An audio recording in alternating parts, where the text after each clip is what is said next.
Hi everyone, I'm Rory and I have a problem hoarding paint.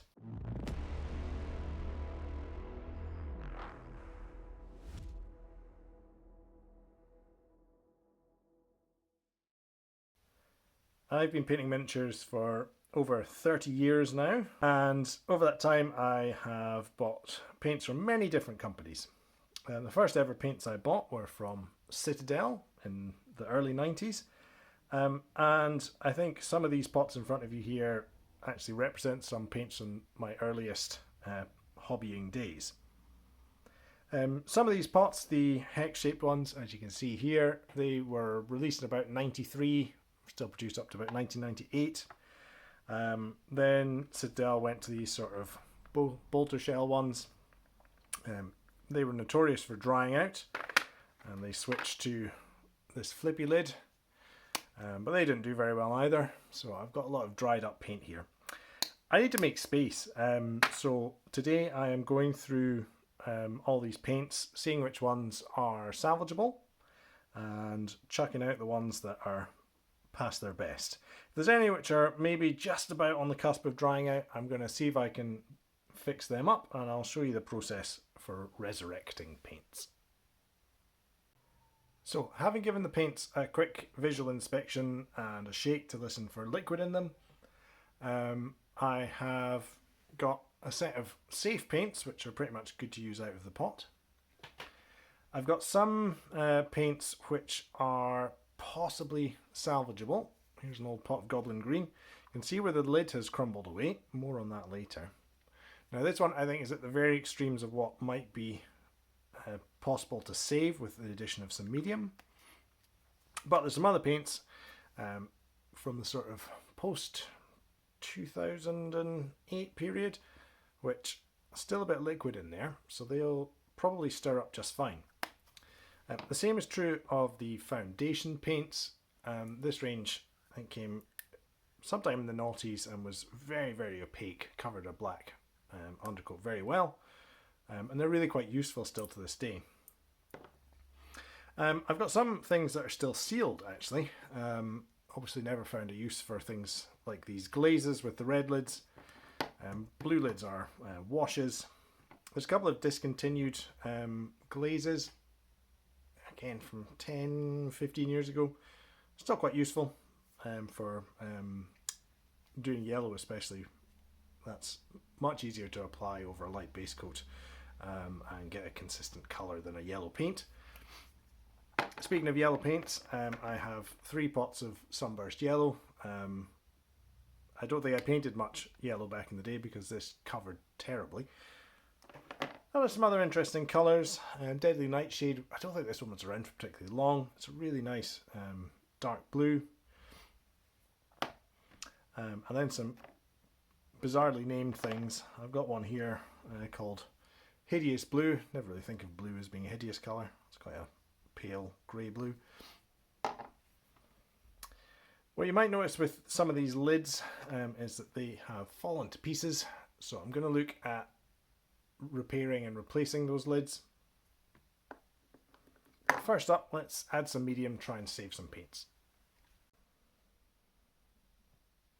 Here's a quick look at the tools that I'm going to be using. I've got some matte medium from Vallejo. A couple of drops of this in the pot will help thin out the cloggy paint that's in there. I've got a barbecue skewer, cocktail stick, whatever for stirring. One other reason these paints tended to dry out was because you'd get paint in the lids.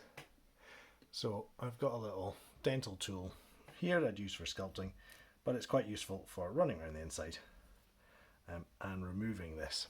And I wish I'd done this more often, and I probably would have had more salvageable paints. So let's add a drop of medium.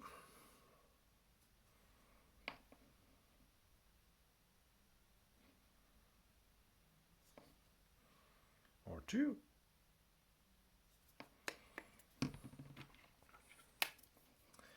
And stir this up.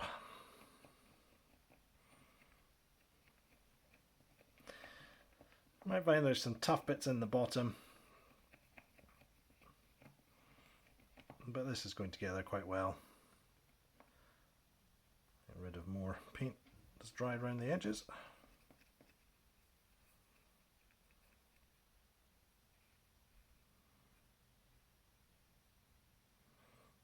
Yeah, and I think that's perfectly usable now. Excellent.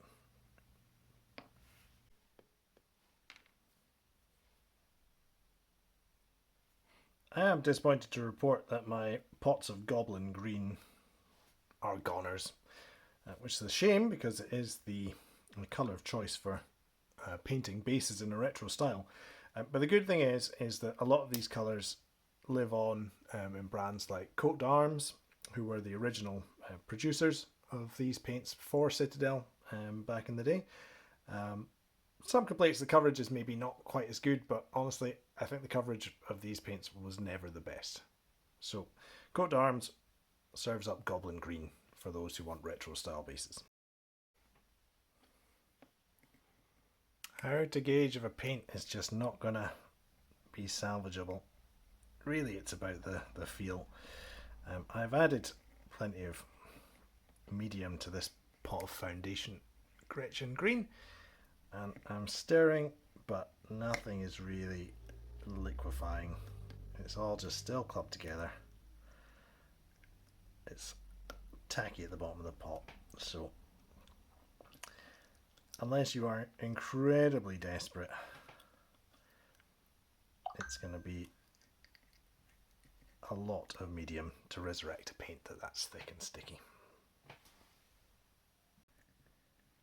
So as I work on this pot of hideous blue, you might ask, what's the point in going to all this effort? There are newer ranges of paint out there which probably have better coverage, greater variety of tones.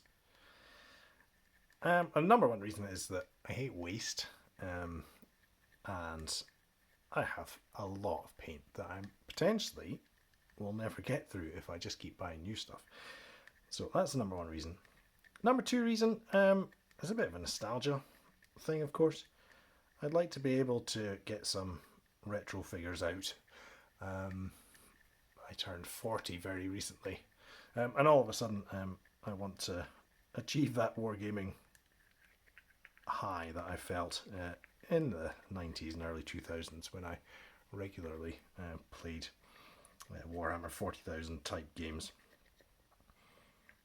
It'd be nice to get the old figures out and paint them with the traditional paints that were available at the time. Hard work, this hideous blue, but it's getting there.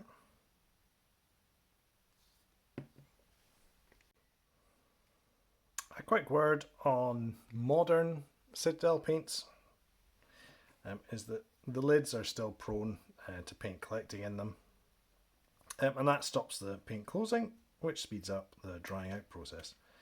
So it's always a good idea to make your paints last a bit longer, to remove the dried paint so you get better airtight seal.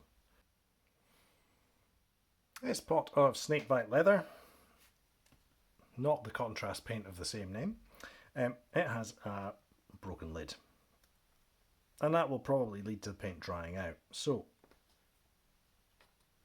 you can order replacement lids. Companies like Wargames Foundry do their own line of paint. Aforementioned Coat d'Arms, and these lids will fit back on these pots. I've got a pair of cutters, and I'm going to snip through the old collar.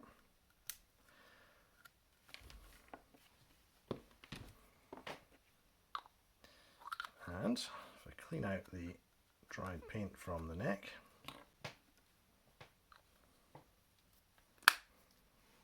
a new sealed pot, which will hopefully last for a few years now.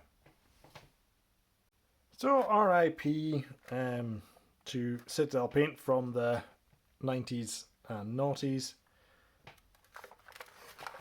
This is the kind of mess that you're left with. I've cleared out all the lids of the hex pots. I've mixed up everything that was a bit on the sticky side with some extra medium, and now I've got a large selection of paints which are usable. It's just a question now of finding a period appropriate project, and I'll maybe give these Citadel Colour paints a whirl. I'm particularly taken by Deadly Nightshade. I like that colour quite a lot. And also Amethyst Purple, a metallic purple. So I don't know, maybe I'll get some fancier sci-fi stuff on the go and use some of these colours on some 90s era Citadel miniatures. Thanks for watching. It has been a bit of an odd one just watching me stir paint. If you tuned in, great. Nice to have you with me. And I'll be back again soon with another video. Bye for now.